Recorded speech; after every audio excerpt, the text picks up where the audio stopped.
All right, this is the last big push for the Big Block F22. We're taking this thing to PRI. If you aren't familiar with it, it's one of the coolest trade shows. It's like SEMA, but just for race car dudes. It's our people going there, and we want to put on the best display of some of the work that we do, and this car is one of the fan favorites because this thing makes over 1,000 horsepower NA with a big block motor. One of the first times someone's used it in drifting in this type of application. And yeah, we're making this car even better than it already was. Thankfully, we're not building a brand new car, but as we rebuild it, a lot of things have changed, a lot of things have been improved, and we're gonna go over all of it.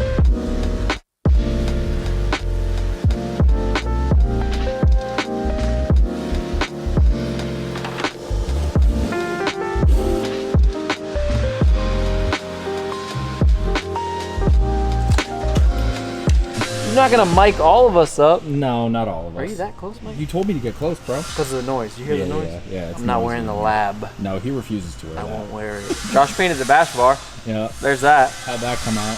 Pretty good. Yeah. We're waiting on the engine. Thanksgiving delayed us. Yeah. We installed some fire suppression while we've been waiting. I got 2 nozzles here in the engine bay, symmetrical to each other. We got one right here going straight down onto the feet, the driver. Oh, the Ziggler? You know? I might be the driver. And then it goes back, and I ran out of line. So we'll have a fuel cell enclosure. That's loud. I gotta speak louder, because that's loud. So one will go on the fuel cell, and then it'll come straight to the bottle here. And then we'll do a little pull cable thing. Guy right here. Yeah, that. Thingamabob. So yep, there's that. So I've been, putting the fans, radiator, all the paneling back together. I did I mount the fuel cell back, but then Freddie told me that it needed to be notched a little bit more. That way it can fit better. So he helped me doing that. We lost the antenna. You're off topic.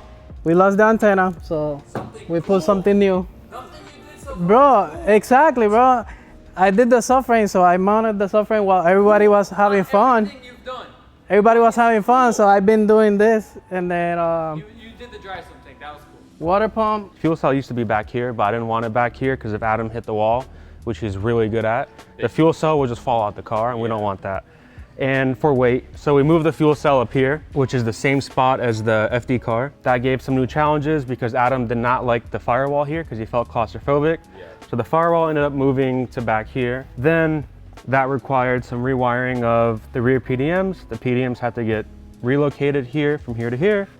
We made some new fuel lines. I had to sleeve these 2 hoses, which are legal now that they have sleeve on them to not be like behind a firewall. We ended up moving the battery underneath the car as well because it was kind of a I4 eyesore over there. Now the battery is up there. Free hanging. The dry sump tank used to be where the fuel cell was. So now we put the dry sump tank up underneath the dash. And I'm trying to recycle some of the hoses. Okay.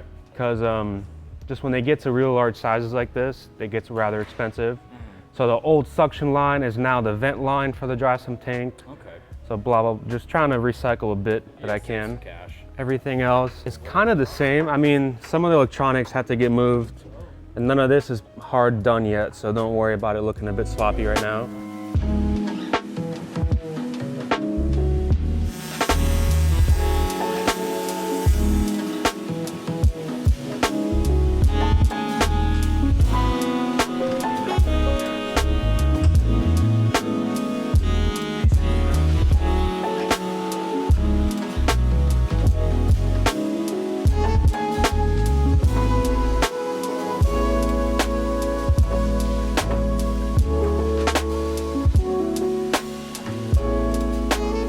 Vent and the fill has to come up here, so we kind of got to figure that out.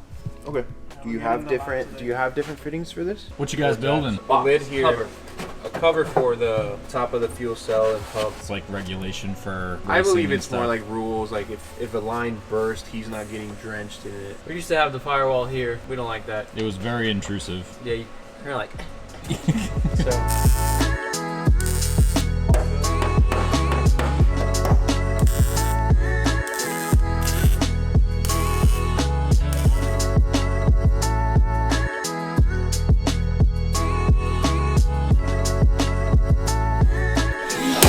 It's gonna look much better. Much cleaner. Oh yeah. Yeah. Dude, that's so satisfying. Yep. Tucked up right against the console, The brake line will be like right here. underneath. Yeah. could have had a one piece, but somebody decided to give this thing a nice snippet.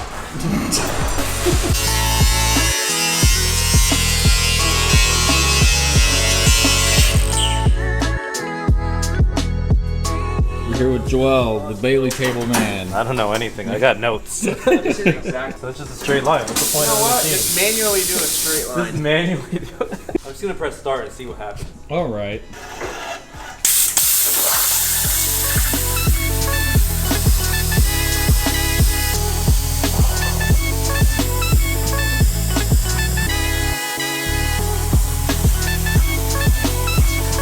Success! It's a shape. It's a very long shape.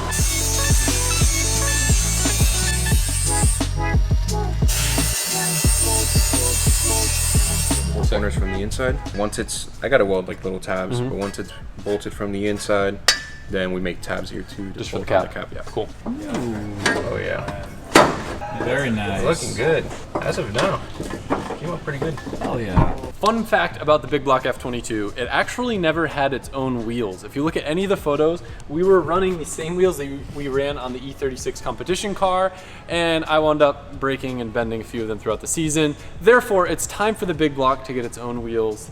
We call it a BC Forged, and what's super cool is not only is there a bajillion different finishes and options to choose from, we're able to custom spec this in a way that works with our brakes. And what we found from running with the E36 is we can actually run a square setup on this car. It's the only car I think that I own where I run 18-inch tires in the front. So we're able to run the same wheel in the front and the back. That way, I don't need to have as many spares, because if I break a wheel or whatever, a front wheel could be used as a rear wheel could be used as a front. And you're about to see the wheel that we went with. This is the BC Forged KL51. I wanted to go with something that looked a little bit more modern, since it is kind of like a modern experimental car. And I love the cutouts and the machining on the insides of these spokes, even the center. Like, this looks like some crazy you would do to make a wheel light. And the wheel is very light. It's forged, so it's strong. And you could call me boring, but I'm just a guy that, like, you know, for the rest of his life, will probably keep on ordering the same dish at the same restaurant over and over again. I like satin royal gold. I think it looks great on this car. It kind of became a thing on that car with the stickers and everything. So I said, you know what? I like it. I don't want to experiment with anything new. I want to keep on getting the same chicken tikka masala medium with plain naan. And I'll tell you what, the waitress, when I switch it up, it really throws a curveball for her, because she's come to expect me to get the same thing over and over again. So satin royal gold it is. It's like, not a joke, she'll be like, cheese naan? Cheese, not plain naan? So, are you okay? Is everything all right? I love how the gold looks against the gray. Such a boring old man build. It is. The channel's changing so much. Back in the day, it used to be the cream machine with red, and I had the Skyline covered with stickers. So my clever ass made sure that this spec is the same that I run in the back of the E36. So if we gotta share wheels, we can share wheels. This is your mid-video reminder. There's only 3 days, I think, by the time this video goes up, left in the F80 M3 giveaway on Drift HQ and Sim HQ, where every $5 you spend gets you entered for a chance to win. And then on LZMFG, you've got a little bit more time, but it's still less than 2 weeks to get entered for the G80 M3 X-Drive. It's the holiday season. We're giving away all the cars. Maybe get someone you know a gift, and you can still get entered for a chance to win. But order soon, because if you want to get your order before Christmas, time is running out. But the guys are crushing it with orders, and we appreciate all the support that you guys have been giving us.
On today's episode of Harnesses Going Back in the Car, Whole car is just a giant harness. You can't not smile at the way I lick this dum-dum. Just don't make eye contact.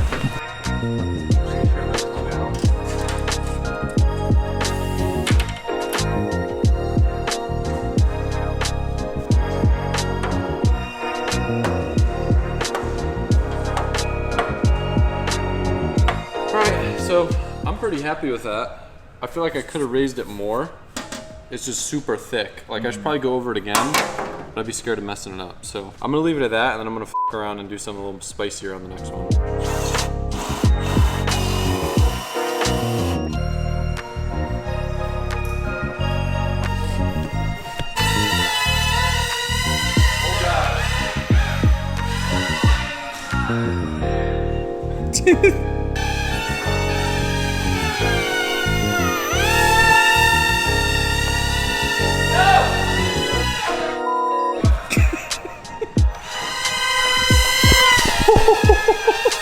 Whoa, you saw that? Yeah. That was sick.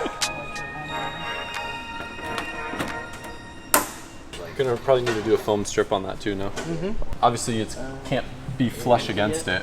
It's gonna need to be like raised a little bit.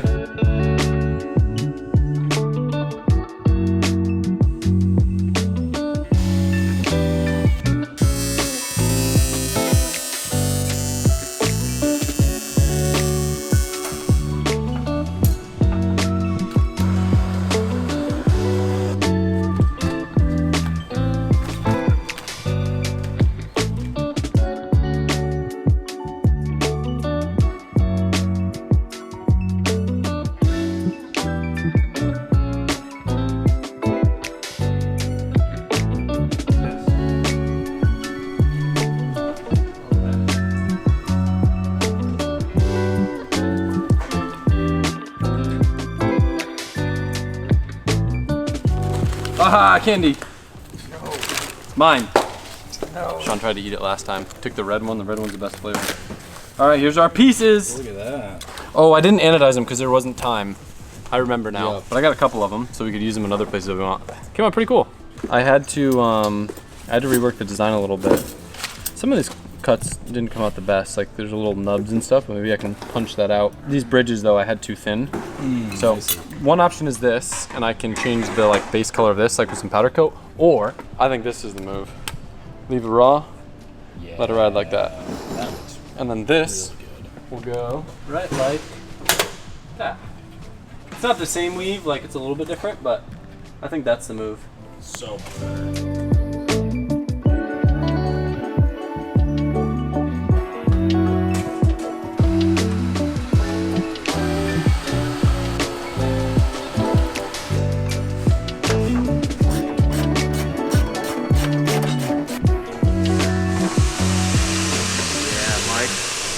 coolant. Anti-freeze. No 50-50. Your eyes way too cold. I actually love mounting tires when they're new because then I don't need to take the old tires off. That's the worst part. So I do have a pretty fun Easter egg for you guys, and that's that if you're going to PRI, you'll actually get a sneak peek at one of the new prototype Accelera 651 Sport Pros. I'm mounting these just to have on the car as kind of like a cool flex at PRI, but this is the super soft compound. So if you see the car, stick your fingernail in the rubber and you'll get as excited as I am for these tires because they're pretty freaking sweet.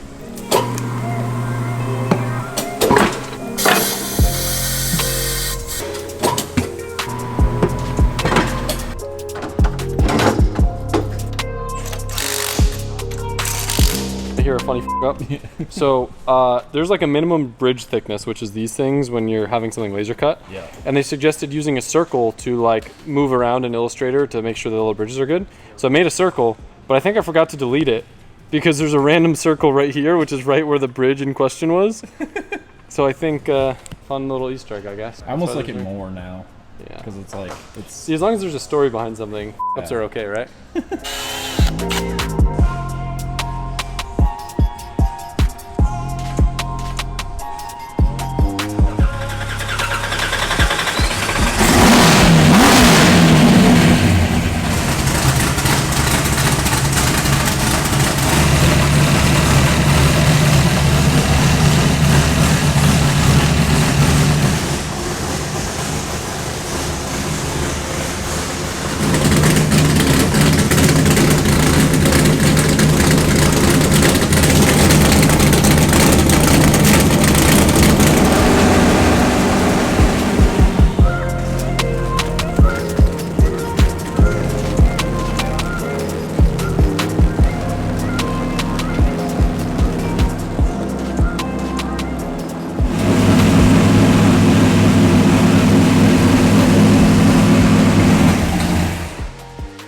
house finishing my lunch. They started this thing up. I kid you not, it felt the same as when a rocket takes off. Like my walls in my house, which are like, I don't know, an eighth of a mile away, were shaking. I text Freddie, I go, is that the big block? He goes, yeah. That's crazy. My like, office is like. videos don't do this thing justice. It just moves so much air. Yeah. You like stand behind it, and it just feels like there's just like a wave of energy coming at Feel you. it in your stomach. It's wild. I wonder, have we ran this thing at the same time as the 4-rotor? I don't think at the same exact time. Well, we had them both at the event, right? That Yeah, event but I together? don't think they were running at the same time. I wonder if we use like a decibel meter, which car is louder. Hannah's wrist watch said 97. Decibels? When he Yeah. was revving it got up to like 121. That's loud.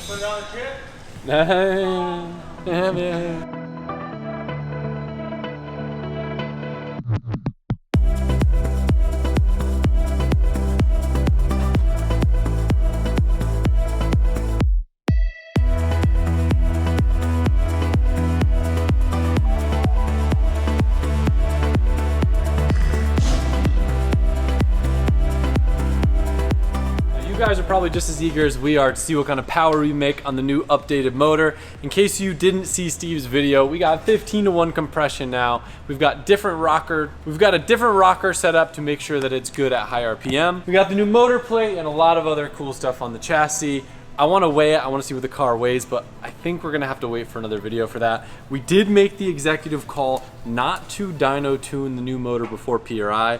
Given that something goes wrong, we're actually at a good point right now where we can pretty much be done with the car at 6 p.m. on Friday, and the car can ship out looking exactly how we want it to.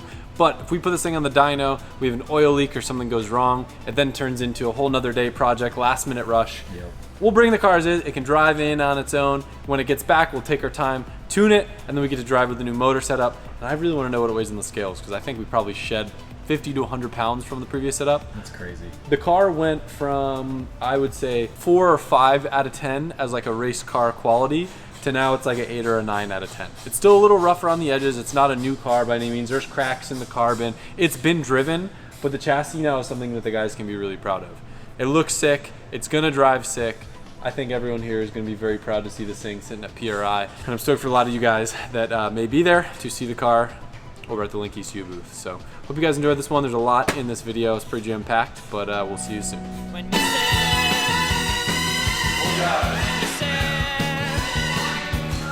when you said that you love me, that you love me, when you